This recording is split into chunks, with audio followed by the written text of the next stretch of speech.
Diqqat, shoshilinch xabar. O'zgidrometeorologiya agentligi aprel oyida qanday ob-havo bo'lishini ma'lum qildi.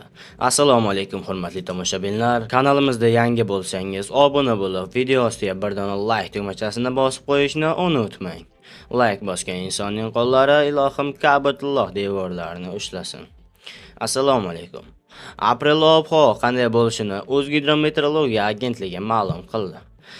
Unda bahorga xos iliqlik kuzatiladi. Dastlabki kunlarda ayrim hududlarda qisqa muddatli yomg'ir yog'ib, momaqaldiroq bo'lishi mumkin. Ba'zi joylarda esa quruq ob-havo saqlanadi. O'zgidrometeorologiya ma'lumotlariga ko'ra, aprel oyida O'zbekistonda bahoriy beqaror ob-havo kuzatiladi. Oyning dastlabki kunlarida ayrim hududlarda qisqa muddatli yomg'ir yog'ib, momaqaldiroq bo'lishi mumkin.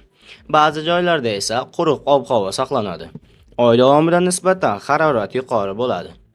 Kechalari +12-17 darajadan +7-12 darajaga, kunduz kunlari esa 27-32 darajadan 15-20 darajagacha o'zgarib turadi.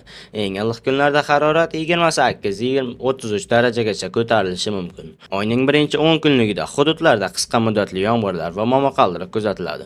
Ayrim hududlarda esa, xususan Toshkent viloyati Farg'ona vodiysida 1-3 aprel kunlari yog'ingarchilik bo'lmasligi kutilmoqda.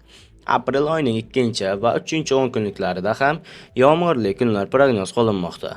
Har bir 10 kunlikning o'rtacha 1-3 kun yog'ingarchilik kuzatilishi mumkin. Shuningdek, aprel oyida keskin isish davrida muddatli shovqinlar bilan almashib turish ehtimoli bor.